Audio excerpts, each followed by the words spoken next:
Hi everybody, this is Blossom, and today we talk a bit about the third tree of the Ogham. This would be the Alder, or pronounced Fearn, Fearn or Fearn. So I found three ways to pronounce Fearn. I would say Fearn. Sorry about that.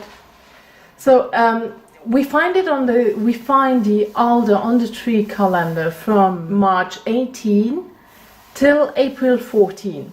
The letter is F or V.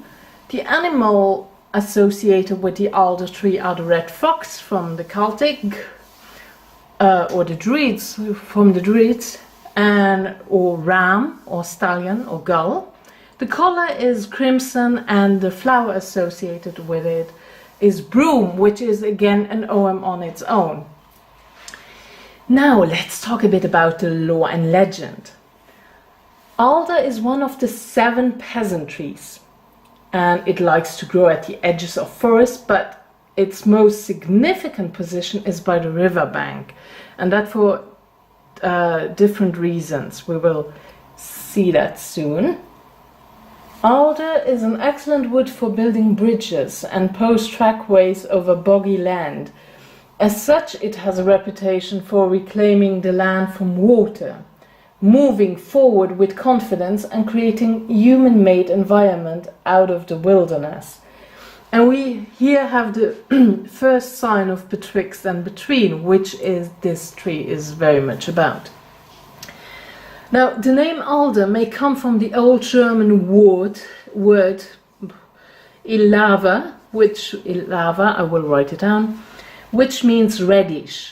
When you cut the alder, the white wood inside turns red, the color of sanctity in the Celtic tradition. Red is the color of fire, the sun, and of course blood, the color of life. Therefore, it was thought that when you cut the alder, it bleeds. That's why the alder was a favorite wood for making shields for Celtic warriors. The alder spirit magically bled in their stead, thus conferring magical protection as a kind of spiritual exchange. In Irish mythology, these shields were often given names and believed to have magical powers. Also in Irish myth, the first man was born from an alder tree, as the rowan births the first woman. In Celtic culture, alder wood was also used to make palisades to keep prisoners confined and to protect from invasion. Often, these palisades were topped with the heads of their slain enemies. And I have a card to show you that. So this is a card from the Arthurian Tarot. And there we see the heads that are spiked there. Okay. So now, the alder tree is also associated with the Celtic god, the giant Bran the Blessed, whose name means raven. Now, let's see, I have a card for that as well, then I can show you a bit. So here we have Bran the Blessed. And then we also have his sister, Branwen, which means white raven. And that's her. Keep turning that. There we go. Okay. Now, Branwen, she has a son with the King of Ireland, Matholch, this son is called Fearn, and Fearn is Brythonic for alder. Here we have, I don't have a card for Matholch. That's him now. Don't let you fool you. He mistreats Branwen, and so Bran goes and invades Ireland, and so he can rescue Branwen again. So he is defeated. But it was a tough fight, so none but 7 men return, and Bran is fatally wounded after that attack. Then Bran instructs his men to decapitate him, and his severed head continues to utter prophecy and song long after his death. Bran and his men dwell in the otherworld in this way, entertained by the singing head, before returning to Britain, where they install his head at the Tower Hill in London as a protector of the land, where it looked out towards France before being removed by King Arthur. Now Bran's totems, the ravens, are still kept at the Tower of London to this day. And a prophecy tells that the land will fail should they leave. You can Google that. Just give in ravens and Tower of London. I will show a picture now.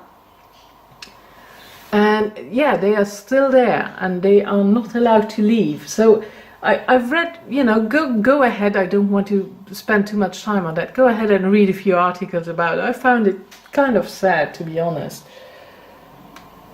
So many heads feature in Celtic myth are voices of the otherworld or the ancestors, and many gods were represented by large stone heads in temple complexes known as nemetons. Thanks to its usage in the Celtic cult of the head, we can see the Alder holding a position as a tree of prophecy and sacrifice closely connected with warriorhood. Bran's singing head utters prophecy and recounts lore to entertain and soothe his men after their struggles in Ireland, and thus they are healed of their sorrows. So when we talk about these prophecies here are not fortune-telling. They are utterances from the other world or underworld, from the source, the heart of the earth. These utterances can be seen as tales and songs, but can also be understood as currents of energy, life force, divine vivification, threads of the great web upon which we all travel from womb to tomb, and like the alder tree, we rise from the birth waters to reach out boldly into the world. Now, Bran is also an ally of a raven. Oh, I don't know the word again. There's the word. So he's an ally of him. Let's see. And Annwn is the god of the underworld, Annwn. Annwn is not a place to fear, but a land of rest and renewal, a place of transformation in the womb of the goddess. Sorry about that, my battery was empty. Now, when we talk about the Alder, it also has an association with divination, drawn from the movement of the top branches of the trees in the wind and the sound of its rustling leaves, which will utter prophecy for those able to hear it.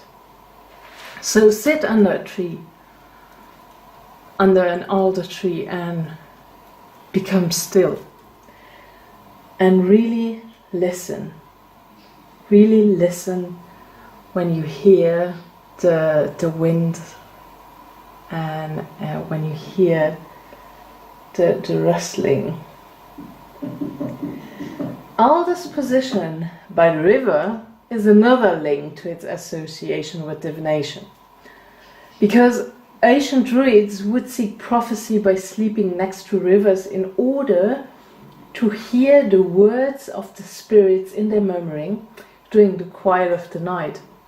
And that's such a beautiful thing to do, because I know that I love that sound. And I can actually really hear a lot when I really can be still and just listen. So in this way, all Alder can be seen magically as a tree of confident progress. It is also a wise advisor that assists in facing obstacles or issues that need attention. It aids in developing stability, which comes from the firm foundation that Alder creates. So this was all about the law and legend, which is mostly about Bran in this case. Now let's talk a bit about the magical use. So the alder wood was used in shamanic, or is still used in shamanic work, by making spirit shields, which keeps the shaman's journey clear and on track, and so it allows effective progression. Again, we have the shield as wood for shield making. Again, Alder brings to mind the balance that must be maintained by any warrior. When to use the sword and when to use the shield. Very important lesson from the Alder, and for me somehow a key phrase here. So just my opinion. Alder teaches the wisdom and appropriateness of timely defense. So it is a lot about defense. So to defend oneself is all about protection and preservation. And it is about empowerment and assertiveness, as well as the end result of physical and practical acts. When we do not defend ourselves, and when our boundaries are invaded, then we give away our power. So then we are already defeated before we even begin. Of course you can work with the Alder magically in many ways, but all work must begin with relating to the Alder spirit first and attaining its assistant as an ally. Alder is very, very powerful, but befriend the tree beforehand, if possible. Well, you can do that in many ways. Alder is very effective when starting new projects or when defending yourself becomes necessary. It also helps to overcome periods of inaction, weakness, lack of direction and victimhood, or when you feel stuck in a rut. Then you can use the essence, the magical power of the Alder. It will also lend you strength and endurance, especially to cope with sorrow or grief, and help you find a way forward you had not envisioned before. You can also seek inspiration or divination beneath alder trees. That is very effective. So you could do your readings near a riverbank, under alder trees. I love doing that stuff. It's just so great. Alder can also be used in becoming eloquent, charming, and in supporting stable relationships. So let's go practical. You could place an alder leaf against your heart, and it will help you to shield you from emotional harm. And at the same time, again, it will attract loving relations, because we always have that balance in the alder tree. Alder wood should be used for magic that need to balance action with emotion. And the magic of Fearn is that it spans the space between earth and water, with its roots in two elements. And there again we see that fairy space of betwixt and between. So it has a connection to fairy, and the wood is seen as a gateway to the realm of fae. So it is said that there are little doors in alder trees.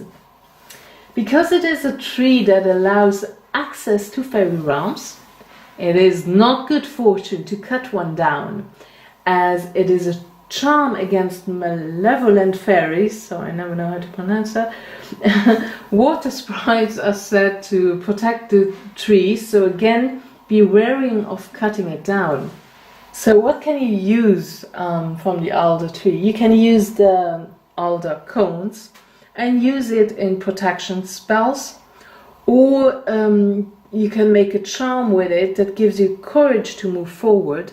You can put them in little bottles, you can put them in oil, you can use the leaves and dry them and use them as incense. You can use the bark to put in oil, or to, dried leaves and candles. I don't know, you could also use, you take some leaves or the cones, and when you do water scrying, you could put them in there. It would be interesting, maybe.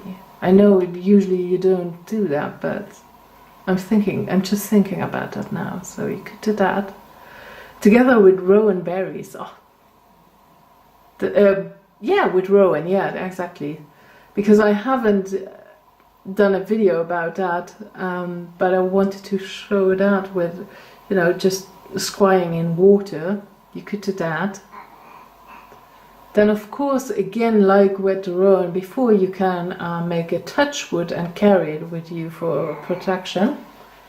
And of course, with the dried leaves or the cones, you can of course make a vibrational essence, which we will talk about soon when we come to the healing part. Now, alder leaves used to be placed on the soles of the feet or in shoes to ease weary, aching feet. So when you go on a big hike and your feet are getting tired and achy, put some alder leaves in. Also, beds of alder leaves used to be made to use aches and pain. So today you could stuff a pillow cover with fresh leaves. And also the fresh rubbed leaves make a good insect repellent. So that's a good thing. And then now we come to the vibrational essence. There alder lend a steadying influence and helps to ground and process overly strong emotions. It also helps moving forward and encourage strength and endurance and the ability to clear the way ahead if necessary. Now let's go to the divination part.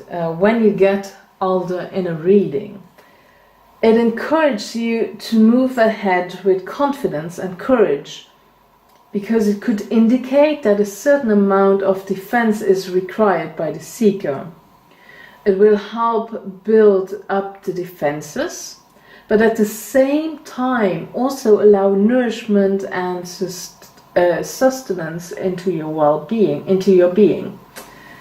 And then when its task is done, it will take you back into the ever-flowing waters of life. It tells you to get grounded and practical, ensuring your own safety in physical realms, but also aiding in psychic protection, where a grounded, present attitude ensures you to remain self-possessed and empowered. I really like that in the Ogham.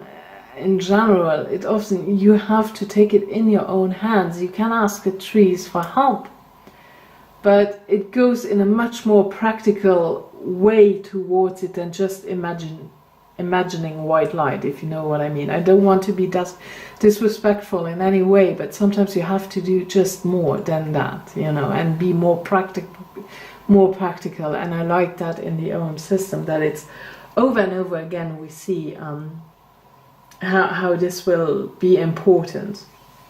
I really like that. So nothing saying against, imagining white light or purple light or green light or yellow light to protect yourself, but sometimes you just need a more practical approach towards it. Sorry, that was a bit off. Now, the alder is also an excellent ally in aiding and teaching you how to defend yourself emotionally, physically, mentally, and spiritually. So on all levels, that is what I mean. We need that. There may be a need to protect yourself on all levels. as it is closely associated with warriorhood. It encourages you to seek honorable behavior and the right use of power. It helps to understand when to use the shield and when to use the sword. As I mentioned before, this is somehow key here for me personally. And again, we see that a need for balance is indicated. So we have our defenses up. Let's say we get it in a reading. So we have our defenses up. And when it says here, it encourages you to seek the honorable behavior and the right use of power. We have it up.